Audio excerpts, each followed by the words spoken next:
Subscribe कीजिए हमारा channel और लेटेस्ट वीडियो नोटिफिकेशन के लिए इस बेल आइकॉन को प्रेस कीजिए और ऑल पे क्लिक कीजिए। Thank you. हेलो दोस्तों, welcome back to our YouTube channel Tilak Academy. एक बार फिर आपका बहुत बहुत स्वागत है।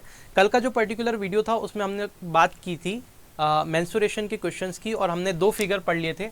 आयत एक तो पढ़ लिया था जिसको हम रेक्टेंगल कहते हैं, और एक हमने वर्ग डिस्कस कर लिया था, वर्ग पढ़ लिया था जिसको हम बोलते हैं स्क्वायर। ये दोनों फिगर हम पढ़ चुके थे। अब आज हम बात करेंगे सर्कल की, और सर्कल की बात करने के बाद, सर्कल को हिंदी में कहा जाता है वृत्त, तो आज सर्कल की बात करेंगे। और सर्कल की बात करने के बाद में आयत पे, वर्ग पे और सर्कल पे कुछ मिक्स क्वेश्चन देखेंगे जो कि इनके कॉम्बिनेशन पे बनते हैं, उसको डिस्कस करेंगे। और ये टॉपिक हमारे आज खत्म होंगे और उसके बाद फिर नया फिगर उठाएंगे, ठीक है। तो ये हमारा स्ट्रेटजी रहेगा पढ़ने का। तो अब स्टार्ट कर रहे हैं हम सर्कल। ज़रा देखिए ध्यान से। तो नॉर्मली अगर हम बात करें तो सर्कल जो होता है एक 2D शेप होता है। तो ये हमने एक सर्कल बना लिया, यहाँ पे एक सेंटर होता है, ठीक है। सर्कल में क्या होता है, एक सेंटर होता है। इस पॉइंट को हम बोलते हैं सेंटर, केंद्र बिंदु जो होता है उसको सेंटर कहा जाता है। अब इस सेंटर से अगर एक लाइन में खींच दूं ऐसे, ठीक है, और वो क्या कर रही है, सर्कल की बाउंड्री से जाके मिल रही है, तो इस लाइन को हम बोलते हैं रेडियस, ठीक है। तो सेंटर से आप कहीं भी लाइन खींच दिए, यहाँ खींची, यहीं भी खींच सकते हैं। तो सारी जो सर्कल से, सेंटर से अगर मैं बाउंड्री को मिला दूँ, कोई भी लाइन आप कहीं पे भी खींच दो, ठीक है, कहीं पे भी ड्रॉ कर दो, बाउंड्री को अगर मिला रही है तो वो क्या होगी, सेंटर से बाउंड्री को मिलाने वाली लाइन रेडियस बोलते हैं। और सर्कल की खासियत होती है कि उसकी जो रेडियस होती है, कहीं कोई सी भी रेडियस आप देख लो, सारी रेडियस क्या होगी, सेम होगी, ठीक है। अब यहाँ पे देखिए, अगर इस सर्कल में यहाँ से मैंने स्टार्ट किया पॉइंट, लेट सपोज ये सर्कुलर ग्राउंड है, मैं दौड़ना स्टार्ट कर रहा हूँ, तो इस पॉइंट से मैं स्टार्ट करता हूँ और वापस से ऐसे एक सर्कल कंप्लीट करके, एक सर्कुलर राउंड कंप्लीट करके वापस इस पॉइंट पे आ जाता हूँ। तो यहाँ से स्टार्ट करके मैंने कितना चला, यहाँ गया और वापस इस पॉइंट पे आने के लिए जितना चला, उसको हम बोलेंगे सर्कमफेरेंस। क्या बोलते हैं, सर्कमफेरेंस, जिसे हिंदी में कहा जाता है परिधि, है ना। तो अभी देखते हैं, पहले तो हम देख लेते हैं सर्कल की सर्कमफेरेंस। तो यहाँ पे लिखेंगे सर्कमफेरेंस ऑफ सर्कल। तो सर्कल की जो सर्कमफेरेंस का फॉर्मूला होता है वो होता है 2πr। जो परिधि का फॉर्मूला होता है सर्कल की, वो दिया जाता है 2πr से। अब यहाँ पे पाई की जो वैल्यू होती है वो हम रखते हैं 22/7 या 3.14। तो ये दोनों वैल्यू आपको ध्यान रखनी है, पाई की 22/7 या 3.14 होगी। तो सर्कमफेरेंस ऑफ सर्कल का फॉर्मूला देखा 2πr। जैसे बाकी दूसरे फिगर में क्या होता है, परिमाप होता है, वैसे सर्कल के केस में हम उसको क्या बोलते हैं, परिधि बोलते हैं, ठीक है। सर्कल के केस में होता है परिधि, और बाकी सारे फिगर के केस में क्या होता है, परिमाप होता है। तो ये परिधि आपको ध्यान रखना है, इसका फॉर्मूला बनेगा 2πr। पाई का मतलब 22/7 या 3.14। अब अगर इस सर्कल का एरिया निकालूं, मतलब ये सर्कल है जिसकी रेडियस r है, तो ये कितना पार्ट ऐसे ऑक्यूपाई करता है, कितना भाग घेरता है, तो हम देखेंगे एरिया ऑफ सर्कल क्या होता है। तो एरिया ऑफ सर्कल की अगर बात करें तो ये जो एरिया ऑफ सर्कल होगा, यहाँ पे ये एरिया ऑफ सर्कल बनता है πr²।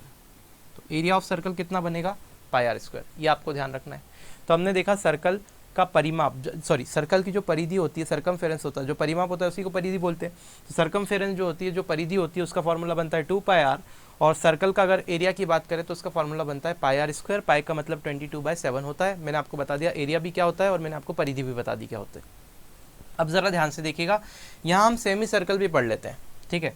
तो एक हेडिंग और डाल लीजिए, सेमी सर्कल। सेमी सर्कल का मतलब होता है अर्धवृत्त। सर्कल को हिंदी में कहा जाता है वृत्त, ठीक है। अब जरा ध्यान से देखिए, सर्कल तो हमने देख लिए, दो फॉर्मूले इंपॉर्टेंट है। अब सेमी सर्कल की बात करते हैं। अब मैं क्या कर रहा हूँ, अर्धवृत्त यानी सेमी सर्कल का मतलब क्या होता है, सर्कल का आधा करना है, आधा, अर्धवृत्त लगा हुआ है तो आधा अगर करेंगे, तो लेट सपोज ये पूरा सर्कल है, इस सर्कल को अगर बीच में से कट कर दूं तो आधा सर्कल हो जाएगा। अब इस आधे सर्कल को अगर निकालूं मैं, तो ये हट जाएगा, और ये पॉइंट आपका सेंटर रहा O, लेट सपोज सेंटर क्या है O, तो ये आपका सेमी सर्कल हो गया। तो अगर सेमी सर्कल का मुझे एरिया निकालना है, ये वाला पार्ट सेमी सर्कल का एरिया, तो आप देखेंगे एरिया ऑफ सेमी सर्कल क्या बनेगा, तो आप बोलेंगे एरिया जो होगा गुरुजी वो आधा बन जाएगा, इसका आधा एरिया होगा।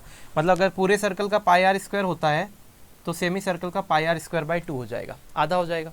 तो एरिया ऑफ सेमी सर्कल क्या बना, πr²/2। अब बात करते हैं परिधि की।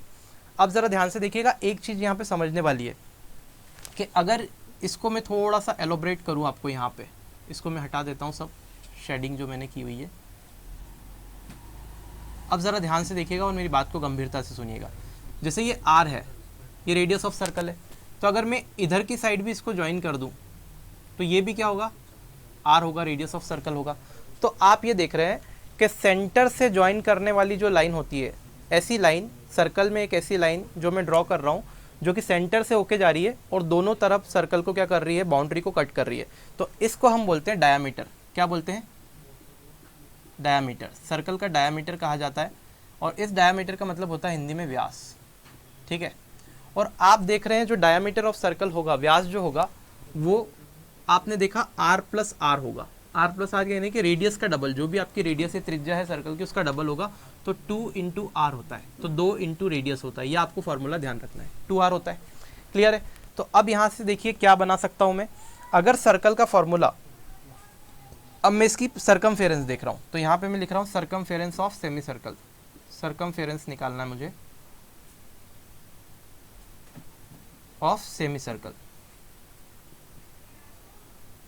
तो अगर मुझे सर्कमफेरेंस निकालनी है सेमी सर्कल की, यानी कि मुझे परिधि निकालना है, और किसकी परिधि निकालना है, अर्धवृत्त। समझिए इसको ध्यान से, तो समझ में आ जाएगा आपको यहीं कहीं। परिधि निकालना है तो कैसे निकालोगे, देखो अगर मैं यहाँ से लेकर के यहाँ तक वापस आ रहा था इस पॉइंट तक, तो कितना आ रहा था, तो आप बोलेंगे यहाँ पे परिधि बन रही थी 2πr, ठीक है, 2πr बन रही थी। लेकिन अगर मैं इसका आधा कर दूं, मतलब ये यहाँ से स्टार्ट करूं मैं और इस पॉइंट तक आ जाऊं, तो आधा हो जाएगा। तो आप बोलेंगे ये कितना बनेगा, तो आप बोलेंगे 2πr का आधा, यानी कि 2πr/2 बनेगा। तो यहाँ से यहाँ तक, तो आप देखेंगे यहाँ से चल के यहाँ तक तो आए, तो 2πr/2 बन गया, तो ये इसका परिधि बना। लेकिन आप ये देखिए कि ये आधा सर्कल है, तो आधे सर्कल में आप देख रहे हैं अगर परिधि मतलब बाउंड्री होता है तो ये यहाँ से यहाँ तक नहीं आना है आपको, यहाँ से वापस इस पॉइंट तक भी आना है। बाउंड्री मतलब इनिशियल पॉइंट से आपको आके वापस वहीं तक आना है। तो यहाँ से यहाँ तक आ गए तो आधा परिमाप हो गया। आधा परिमाप यानी कि 2πr/2, या आधी परिधि यानी कि 2πr/2। लेकिन यहाँ से यहाँ तक को भी तो आपको ऐड करना है, तो यहाँ से यहाँ तक अगर देखेंगे सेंटर से यहाँ तक तो r था, और ये वाला भी पार्ट r है, और r मिलके ये यहाँ से यहाँ तक कितना हो जाएगा 2r, या फिर इसको बोलेंगे डायामीटर। तो 2πr/2 में क्या करेंगे, डायामीटर को ऐड करेंगे, और डायामीटर कितना है 2r। तो अगर इसको ऐड करेंगे तो यहाँ पे सर्कमफेरेंस का फॉर्मूला बनेगा किसका, सेमी सर्कल का। ज़रा ध्यान से देखिए, इस 2 से जो 2 कट गया, πr और 2r, तो अगर मैं इसमें से r कॉमन ले लूँ तो कितना बनेगा, पाई प्लस 2 इंटू r। तो आपका जो सेमी सर्कल का रेडियस होता है, सॉरी सेमी सर्कल का जो सर्कमफेरेंस होता है, पाई प्लस 2 इंटू r होता है। अब ज़रा ध्यान से देखिए, इसको अगर मैं थोड़ा और सॉल्व कर लूँ तो यहाँ से सर्कमफेरेंस कितना निकलेगा, है ना, जो सेमी सर्कल का सर्कमफेरेंस है वो कितना निकला, r इंटू पाई प्लस 2, और इस पाई की वैल्यू अगर मैं रख दूँ तो ये होता है 22/7 प्लस में 2, और अगर मैं इसको सॉल्व कर लूँ तो आप देखेंगे 7 दूना 14, यानी कि 22 + 14/7 आ जाएगा। और अगर मैं इसको सॉल्व करूँ तो 22 और 14 देखेंगे तो 36, ये r है, बाई में 7 हो जाएगा। तो यहाँ से आपको एक एक्सप्रेशन मिल रहा है, ये एक्सप्रेशन सीधे आपको ध्यान रखना है कि अर्धवृत्त की परिधि, अर्धवृत्त की परिधि, अर्धवृत्त की जो परिधि होता है उसका सीधा सीधा फॉर्मूला क्या होता है, 36r/7, ठीक है। तो ये सीधे फॉर्मूले आपको याद रखना है, इंपॉर्टेंट है, ठीक है। यहाँ पे भी कर लो, परिधि, अर्धवृत्त की जो परिधि होती है उसका सीधा फॉर्मूला क्या होता है, 36r/7, ये आपको ध्यान रखना है। तो मैंने क्या क्या चीज़ देखी, एक बार फटाफट से रिवाइज करवा देता हूँ। मैंने बोला सर्कल क्या होता है, सर्कल में रेडियस क्या होती है, रेडियस का डबल कर देंगे तो डायामीटर हो जाएगा। सारी सर्कल की रेडियस सेम रहती है। डायामीटर की अगर बात की जाए तो डायामीटर रेडियस का डबल होता है 2r। अगर सर्कल की मैं सर्कमफेरेंस की बात करूँ तो एक राउंड कंप्लीट करने में जितना डिस्टेंस कवर करता हूँ उसको सर्कमफेरेंस कहा जाता है। सर्कमफेरेंस का फॉर्मूला जो होता है वो 2πr होता है, पाई का मतलब 22/7 होता है। उसके बाद में अगर मैं क्या बात करूँ, सर्कल का एरिया की बात करूँ तो पूरे सर्कल का एरिया πr² होता है। ऐसे ही मैं आधे सर्कल की बात करूँगा तो आधे सर्कल का एरिया आधा होगा, यानी कि πr²/2 होता है। आधे सर्कल की सर्कमफेरेंस भी आधी होगी तो मैं बोलूँगा सर्कमफेरेंस आधी होगी, मतलब यहाँ से यहाँ तक तो नहीं होगी, सर्कमफेरेंस तो पूरी बाउंड्री की लेंथ होती है। तो यहाँ से यहाँ गए और यहाँ भी आना पड़ेगा, तो ये एक्स्ट्रा एडिशनल ऐड करना पड़ेगा। तो आधी अगर सर्कमफेरेंस देखेंगे तो पूरी सर्कमफेरेंस कितनी थी, 2πr। तो आधी के लिए 2πr को 2 से डिवाइड कर दिया, लेकिन ये वाला जो एक्स्ट्रा पार्ट है इसको ऐड किया तो मैंने 2r को ऐड कर दिया क्योंकि डायमीटर ऐड किया। तो 2r जैसे ही ऐड किया तो आपके पास में क्या मिल गया, r कॉमन आके पाई प्लस 2 निकल गया। अब ये पाई पाई प्लस 2 जो निकला इसको सॉल्व कर लिया, तो r इंटू पाई प्लस 2 था, पाई की वैल्यू 22/7 रख दी, जब मैंने सॉल्व करी तो 36/r आ गया, यानी कि अर्धवृत्त की परिधि का फॉर्मूला ये ध्यान रखना है। तो आपको क्या क्या चीज़ें सीधे याद रखनी, इतनी चीज़ें तो मैंने आपको समझा दी, तो अब आपको सीधे सीधे क्या चीज़ याद रखनी, जरा ध्यान से देख लीजिए, मैं सारी चीज़ें वहाँ लिख देता हूँ और फिर हम क्वेश्चन पे बढ़ेंगे आगे, ठीक है। तो अल्टीमेटली छोटे से शॉर्ट फॉर्म में मैं सारी चीज़ें लिख देता हूँ, सम अप कर देता हूँ सारी चीज़ों को। तो ये सर्कल है, सर्कल के लिए आपको 3 चीज़ है, इसका एरिया अगर पूछे तो पाई आर स्क्वायर, इसकी सरकमफेरेंस अगर पूछे तो सरकमफेरेंस जो होती है 2 पाई आर होता है, ठीक है। ये सीधे सीधे हमने देख लिया। अब सेमी सर्कल की बात करें, सेमी सर्कल इस टाइप से बनेगा कुछ, ये रेडियस हो गई r, ठीक है। अब इस सेमी सर्कल का एरिया अगर बोले तो वो तो होगा पाई आर स्क्वायर बाई 2, सरकमफेरेंस बोले तो सरकमफेरेंस जो होगी सेमी सर्कल की वो होगी कितनी, 36r/7। ये हमने सीधा फॉर्मूला निकाला, इसके लिए हमने सीधे लिख दिया, है ना। और यहाँ पे आपको ध्यान रखना है बस, ये व्यास जो होता है वो डबल होता है रेडियस का, इतना कॉन्सेप्ट आपको ध्यान रखना है, और जो मैंने चीज़ें बताई वो भी ध्यान रखना है ताकि कहीं एप्लीकेशन आए तो वो चीज़ भी हम लगा पाए, ठीक है। चलो स्टार्ट करते हैं और लेते हैं आज का पहला क्वेश्चन। ले लो भैया फर्स्ट क्वेश्चन। क्या बोल के रखा है, किसी वृत्त की परिधि 44 सेंटीमीटर है तो उसका क्षेत्रफल ज्ञात कीजिए। देखो परिधि जो है किसी वृत्त की वो कितनी है, 44 सेंटीमीटर, तो आपको उसका एरिया बताना है। तो एरिया कैसे निकालोगे भाई, एरिया ऑफ सर्कल जो होता है वो 2 पाई आर पाई आर स्क्वायर होता है, ये निकालना है। तो यहाँ से अगर r हमको पता चल जाए तो हम निकाल सकते हैं। तो आप देखिए पहले परिधि दे रखा है 44, तो परिधि का मतलब क्या होता है 2 पाई आर, तो 2 पाई आर की वैल्यू 44 हो गई, इस 2 से ये 22 टाइम कट गया, यानी कि पाई आर की वैल्यू जो हो गई वो 22 हो गई। पाई का मतलब क्या होता है, तो आप बोलोगे 22/7 होता है सर, तो 22/7 रख दिया, इंटू में r है तो r रख दिया, ये 22 सेम रहा, इस 22 से ये 22 तो कट गया क्योंकि वहाँ जाएगा तो डिवाइड में हो जाएगा, और ये 7 उधर जाके मल्टीप्लाई में हुआ क्योंकि एक बार कटा है, तो 7 में 1 का मल्टीप्लाई हुआ तो रेडियस कितना मिला 7। अब उस वृत्त का क्षेत्रफल निकालो जिसकी त्रिज्या 7 सेंटीमीटर है, रेडियस आपको 7 मिल गई, तो एरिया आप निकाल सकते हैं। एरिया मुझे पता है क्या होता है, पाई आर स्क्वायर। अगर मेरे दोस्त एरिया पाई आर स्क्वायर होता है तो मैं क्या करूँगा, एरिया अगर निकालने जाऊँगा तो पाई का वैल्यू 22/7 और आर स्क्वायर यानी कि आर की वैल्यू 7 है तो 7 का स्क्वायर हो गया, इस स्क्वायर से 7 कट गया, ठीक है। और 22 इंटू 7 करेंगे तो कितना आएगा 154, तो एरिया जो आएगा 154 सेंटीमीटर स्क्वायर आ गया इस सर्कल का। जो सर्कल का एरिया पूछा था वो कितना होगा 154 centimetre square. I hope that is clear, ये समझ में आ गया होगा। आगे बढ़ते हैं, इसको हटा रहे हैं हम यहाँ से। अब जरा ध्यान से देखिए आगे की तरफ, जो नेक्स्ट क्वेश्चन है उसकी बात कर लेते हैं। अगला क्वेश्चन क्या बोला है कि वृत्ताकार क्यारी है, उसकी त्रिज्या डबल कर दी जाए तो उसके क्षेत्रफल पे क्या फ़र्क पड़ेगा, क्षेत्रफल कितने गुना हो जाएगा। देखो रेडियस को हम क्या कर रहे हैं, डबल कर रहे हैं, 2 इंटू रेडियस, ठीक है। रेडियस को डबल कर रहे हैं किसी भी सर्कल की, तो उसके एरिया पे क्या इफेक्ट पड़ेगा ये बताना है। तो देखो एक ये सर्कल है, इसकी रेडियस r है, जब सर्कल की रेडियस r है तो एरिया क्या होगा, तो आप बोलेंगे एरिया जो गुरुजी होगा वो पाई आर स्क्वायर होगा। अब मैं सर्कल की रेडियस को मेरे दोस्त क्या कर रहा हूँ 2r कर रहा हूँ, तो लेट सपोज ये वापस से सर्कल है और इसकी रेडियस को मैंने क्या कर दिया 2r कर दिया। जब रेडियस को मैं 2r कर दूंगा तो आप देखेंगे एरिया कितना हो जाएगा, तो आप बोलेंगे एरिया जो हो जाएगा वो हो जाएगा कितना 2r, pi are square formula होता है, एरिया का फॉर्मूला क्या होता है पाई आर स्क्वायर होता है, तो ये हो जाएगा पाई और r की जगह हो जाएगा 2r और उसका स्क्वायर, ठीक है, क्योंकि r की जगह 2r कर दिया हमने। तो अगर देखें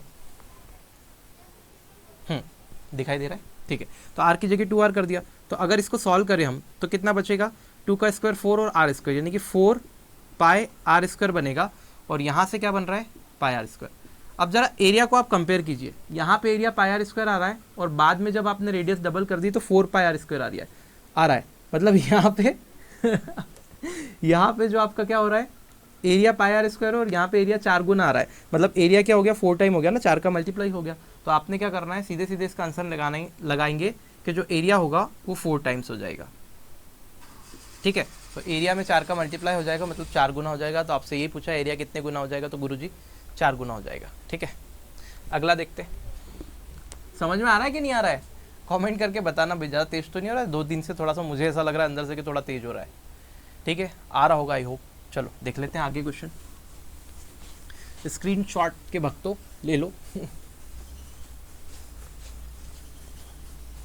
चलो भाई, अब नेक्स्ट क्वेश्चन देखते हैं। नेक्स्ट क्वेश्चन में क्या बोल के रखा है, जरा ध्यान से देखिएगा। एक वृत्त की त्रिज्या को 1/3 कर दिया जाए, मतलब एक रेडियस, एक सर्कल की रेडियस है और रेडियस को 1/3 कर रहे हैं, मतलब जो सर्कल की रेडियस है उसमें 1/3 का मल्टीप्लाई कर रहे हैं। If we just convert the radius by 1/3, है ना, जो सर्कल की रेडियस उसको क्या कर दें, 1/3 कर दिया जाए, 1/3 कर दिया जाए, तो क्या हो रहा है, उसके क्षेत्रफल पे क्या प्रभाव पड़ेगा, पहले से कितना प्रभाव पड़ेगा, उसका क्षेत्रफल पहले की तुलना में कौन सा भाग हो जाएगा। तो रेडियस को क्या करा, 1/3 कर दिया। तो लेट्स वापस वही बात हो गई कि जब सर्कल की रेडियस r होती है तो उसका क्षेत्रफल होता है πr², ठीक है। और जब सर्कल की रेडियस 1/3 हो जाएगी, मतलब r/3 हो जाएगी, तो इसका एरिया जो होगा वो कितना होगा, πr² होगा एरिया, है ना। अगर πr² होगा तो r की जगह r/3 का स्क्वायर रखेंगे, और मेरे दोस्त r/3 का स्क्वायर करोगे आप लोग तो क्या मिलेगा, πr²/9 मिलेगा। तो यहाँ नॉर्मल एरिया πr² मिल रहा था, लेकिन जब आपने r/3 कर दिया तो πr²/9 मिल रहा है, मतलब यहाँ पे एरिया सिर्फ नॉर्मल था और यहाँ पे क्या हो गया एरिया में 9 का मल्टीप्लाई हो गया। तो अगर एरिया में 9 का मल्टीप्लाई हो गया मतलब कि 1/9 गुना हो जाएगा उसका एरिया। तो सिंपल सी बात है, जितना आप रेडियस करोगे, रेडियस को जितने भी गुना करोगे, एरिया जो होगा उसका स्क्वायर हो जाएगा। जैसे रेडियस को 2 गुना करा था, डबल करा था, तो एरिया जो होगा सर्कल का वो 4 गुना हो जाएगा। रेडियस को 1/3 करोगे तो 1/3 का स्क्वायर कर देना, 1/3 का अगर स्क्वायर करेंगे तो कितना हो जाएगा, 1/9, एरिया जो होगा 1/9 टाइम हो जाएगा। रेडियस को अगर 4 गुना करोगे तो एरिया जो होगा वो 16 गुना हो जाएगा, 4 का स्क्वायर। रेडियस को अगर 5 टाइम करोगे तो एरिया जो होगा वो 5 का स्क्वायर यानी कि 25 गुना हो जाएगा। रेडियस को अगर 1/5 करोगे तो एरिया जो होगा 1/5 का स्क्वायर यानी कि 1/25 टाइम हो जाएगा। नहीं आ रही बात समझ में, ऐसा ही होता है, ठीक है। तो आपको सीधे सीधे ध्यान रखना है, तो जैसे ऐसा क्वेश्चन आए सीधे लगा के मारना के स्क्वायर कर देंगे सीधे, ठीक है। आगे देखेंगे। I hope that is clear, ये पिक्चर आपको समझ में आ गई होगी। और अभी भी आपकी पिक्चर घूम रही है तो आप कमेंट करके हमको बता सकते हैं, तो हम थोड़ा और कुछ अलग तरीके से समझाने की कोशिश करेंगे। इससे अलग तरीका तो बनाना पड़ेगा, फिर ऊपर से भगवान को बुलाना पड़ेगा कि भैया बताओ अलग तरीका हमको कुछ, ठीक है। चलो, एक अर्धवृत्त का व्यास जो है 14 सेंटीमीटर है, तो अर्धवृत्त का क्षेत्रफल और परिमाप बताना है आपको। क्वेश्चन नंबर 4 देखिए, आपको क्या बोला है, सेमी सर्कल है, तो ये एक सेमी सर्कल है, ठीक है। इस सेमी सर्कल का आपको एरिया दे के रखा है, और एरिया कितना गिवन है, सॉरी डायामीटर दे रखा है। इस सेमी सर्कल का जो डायामीटर है वो 14 सेंटीमीटर है, ठीक है भाई। तो डायामीटर का मतलब यहाँ से यहाँ तक जो डिस्टेंस होती है उसको डायामीटर दे रखते हैं, तो इसको 14 बोल दिया, तो 14 सेंटीमीटर डायामीटर है। तो जब डायामीटर का आधा करूँगा तो रेडियस निकल जाएगी, तो आप कहेंगे इसकी रेडियस कितनी है, तो आप कहेंगे रेडियस जो होगा 14/2 हो गया, यानी कि 7 सेंटीमीटर हो गया। तो सेमी सर्कल की रेडियस कितनी हो गई, 7 सेंटीमीटर। 14/2 यहाँ लिख देते, 7 नहीं दिख रहा है तो 7 सेंटीमीटर। तो सेमी सर्कल की रेडियस जो हो गई आपके पास में कितनी हो गई मेरे दोस्त, 7 सेंटीमीटर हो गई, बात खत्म हो गई। अब इसका एरिया और पेरीमीटर निकालना है, परिमाप या फिर परिधि बोले कोई बात नहीं। तो सेमी सर्कल का परिमाप होता है, ठीक है, क्योंकि ये वाली ऐड हो गई ना इसमें, तो परिमाप होता है, लेकिन सर्कल के केस में परिधि वर्ड यूज़ करते हैं, ध्यान रखना चीज़ वही होती है। तो अगर मुझे एरिया निकालना है तो एरिया का तो सीधे फॉर्मूला ठोक दो आप, πr²/2, और अगर आप लगा देंगे तो पाई की वैल्यू 22/7, r² का मतलब रेडियस तो आपके पास में कितनी है, 7 है, ये रहा 7 का स्क्वायर, और अपॉन में 2 कर देंगे। इस 2 से तो ये 11 बार में कट जाएगा, और इस 7 से ये स्क्वायर कट गया, और 11 × 7 करेंगे तो 77 आ जाएगा, ठीक है। तो यहाँ पे आप देखेंगे 77 सेंटीमीटर स्क्वायर, तो आपका एरिया आ गया। एक बात तो खत्म हुई। अब आपसे बोला है परिमाप निकालना है, तो सीधे आप पता है कि जो परिमाप होता है यानी कि पेरीमीटर जो होता है किसका, सेमी सर्कल का SC, वो होता है कितना, 36 r/7, सीधे फॉर्मूला हमको पता है। तो आपको पता है 36 को सेम रखेंगे, r की वैल्यू 7 है, और यहाँ भी 7 है, 7 से 7 कट गया, मतलब कितना हो गया, 36 सेंटीमीटर। तो आंसर क्या है, 36 सेंटीमीटर, खत्म हो गई बात, ठीक है। तो उत्तर आएगा आपका 36 centimetre. I hope that is clear. कल वाला जो क्वेश्चन था वो आयत वाला, उसमें एक मिस्टेक हो गई थी मुझसे कट करने में। मेरे दोस्त ने कमेंट करके बताया है, हमारे देखने वालों ने, तो बहुत अच्छा लगा मुझे कि चलो गलतियाँ भी पकड़ने लगे हैं लोग, तो अच्छा है, मतलब आप गलती पकड़ रहे हो, उससे अच्छी चीज़ क्या हो सकती है। एक सिखाने वाले के लिए आप अगर उसकी गलती पकड़ रहे हैं तो वो मेरे लिए बहुत बड़ा, एक तरह से देखो ना तो मेरे लिए एक, क्या बोलेंगे अब उसको, तुम देख लो तुम्हारे हिसाब से, एक अचीवमेंट है मेरे लिए, ठीक है। क्या आप लोग कर पा रहे हैं? चलो बहुत बढ़िया है। तो मुझे बहुत अच्छा लगा आपने कमेंट किया, तो ऐसे ही कमेंट करके हमसे जुड़े रहिए, बताते रहिए अगर कुछ गलती हो जाती है। तो ज़िंदगी में बहुत सारी ऐसी गलती हो जाती है इंसान से। तो वहाँ पे एक छोटी सी गलती हुई थी जिसमें मैंने कट करके उसको क्या किया था, वो 8 बार कट होता और मैंने गलती से उसको 4 बार कट कर दिया था लास्ट में, और जब मल्टीप्लाई किया था तो उसका अंतर 4 आ रहा था, जबकि ऐसा नहीं होगा, 8 बार कट होगा और फिर जब वैल्यूज़ को रखेंगे तो अंतर 8 आएगा। तो वहाँ पे जो क्षेत्रफल वाला अंतर वाला क्वेश्चन है उसमें 8 आएगा, वो आप करेक्ट कर लीजिएगा। मैंने एडिट करने की कोशिश की थी बाद में, लेकिन वो पूरा हट रहा था वहाँ से, तो मैं सोच रहा था कि क्वेश्चन ना हटाया जाए, इसको बाद में बता देंगे वीडियो में। और मैं कोशिश करूँगा उसको किसी तरह से एडिट करने में, ताकि आगे जो मेरे भाई बहन देखेंगे उनको प्रॉब्लम नहीं आए, ठीक है। तो चलिए ये हो गया।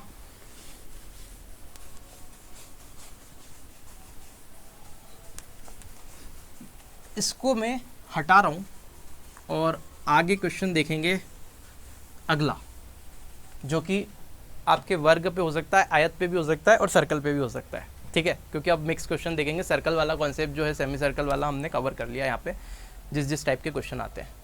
क्लियर है? ठीक है भाई। तो मेरे दोस्त, हम लोग क्या पढ़ चुके थे? तो हमने अभी तक पढ़ लिया था कि आयत पढ़ लिया है, वर्ग पढ़ लिया है, मतलब कि रेक्टेंगल पढ़ लिया है, हमने स्क्वायर पढ़ लिया, हमने सर्कल पढ़ लिया, हमने सेमी सर्कल पढ़ लिया, इतनी चीज़ें पढ़ ली। अब हम देखते हैं, इनके कॉन्सेप्ट हमने देख लिए, क्वेश्चन देख लिए, बेसिक क्वेश्चन कैसे आते हैं। अब थोड़े से एडवांस क्वेश्चन देखते हैं कि किस किस तरह से और क्वेश्चन को लगाया जा सकता है, कैसे वो मिक्सअप करके क्वेश्चन को दे सकता है, और कहाँ कहाँ आप उलझ सकती है आपकी पिक्चर, ठीक है। तो चलिए स्टार्ट करते हैं और देखते हैं यहाँ इस टाइप का कुछ क्वेश्चन, मिक्सअप वाले क्वेश्चन। तो देखिए, एक आयत की लंबाई और परिमाप का रेशो जो है 5:18 है। देखो 5 और रेशो मेरे दोस्त 18 है। लेंथ और पेरीमीटर का रेशो है, और किसकी बात कर रहा है? तो बात कर रहा है आयत की, ठीक है। आयत का मतलब क्या होता है? रेक्टेंगल होता है। तो रेक्टेंगल की लेंथ और पेरीमीटर का रेशो ये आपको दे के रखा है। अब मेरे दोस्त, अगर पेरीमीटर है तो पेरीमीटर क्या होता है? पेरीमीटर इक्वल टू होता है 2 × L+B, मैंने आपको बताया था। मतलब अगर आप क्या करेंगे, आप सिर्फ ये करेंगे कि जो पेरीमीटर का आधा कर देंगे तो लंबाई और चौड़ाई का योग मिल जाएगा। तो पेरीमीटर का आप सबसे पहले आधा कर दो, तो पेरीमीटर का आधा करोगे तो कितना आ जाएगा? तो आप बोलेंगे 9 आ जाएगा, ठीक है। मतलब कि पेरीमीटर का आधा करेंगे तो कितना आ जाएगा? तो आप बोलेंगे 9 आ जाएगा। मतलब कि आयत की लंबाई और लंबाई प्लस चौड़ाई, क्योंकि पेरीमीटर का जब आधा करते हैं, परिमाप का जब आधा करते हैं, 2 गुणित लंबाई प्लस चौड़ाई परिमाप होता है, इसका अगर आधा करेंगे, इसका अगर आधा करेंगे तो लंबाई प्लस चौड़ाई का रेशो मिलेगा, ठीक है। घबराना नहीं है। तो ये लंबाई हो गई, और लंबाई प्लस चौड़ाई का रेशो आधा करने से मिल गया। तो लंबाई तो 5 थी, और लंबाई और चौड़ाई दोनों का योग हो गया 9। मतलब 5 तो सिर्फ लंबाई है, और चौड़ाई और जोड़ दो तो 9 हो जाता है। तो चौड़ाई क्या है? तो आप देखेंगे 9 में से अगर 5 हटा देंगे तो बची हुई चौड़ाई आएगी, मतलब 4 है। मतलब लेंथ और ब्रेड्थ का रेशो निकालोगे तो 5:4 आएगा। बोलो बात समझ में आई? सीधे सीधे हम क्वेश्चन को पढ़ के बना लेंगे कि लेंथ और ब्रेड्थ का रेशो क्या आएगा? 5:4 आएगा। वही पूछा है, लंबाई और चौड़ाई का रेशो बता दो तो 5:4 आएगा। अरे भैया, लंबाई 5 है और लंबाई और चौड़ाई का योग 9 है, तो 9 में से अगर 5 हटा दोगे, लंबाई को हटा दोगे तो बचेगा क्या? चौड़ाई बचेगी। तो चौड़ाई 4 बचेगी। लंबाई 5 थी और चौड़ाई 4 आ गई, तो 5:4 हो गया क्या? नहीं हो गया? तो बस यही उत्तर है, ठीक है। सीधे कर दिया। आगे बढ़ते हैं। सीधा कॉन्सेप्ट है, सीधा दिमाग लगाना, थोड़ा सा ज़्यादा टेंशन नहीं लेना है, ठीक है। सीधे सीधे एज्यूम कर लो, वही नंबर से एज्यूम कर लो, सीधा आंसर आ जाएगा, हमेशा हो जाएगा। नेक्स्ट देखते हैं। एक वर्ग का क्षेत्रफल 200 वर्ग मीटर है। पता नहीं यार आज वीडियो इतना हैंग क्यों हो रहा है बीच बीच में।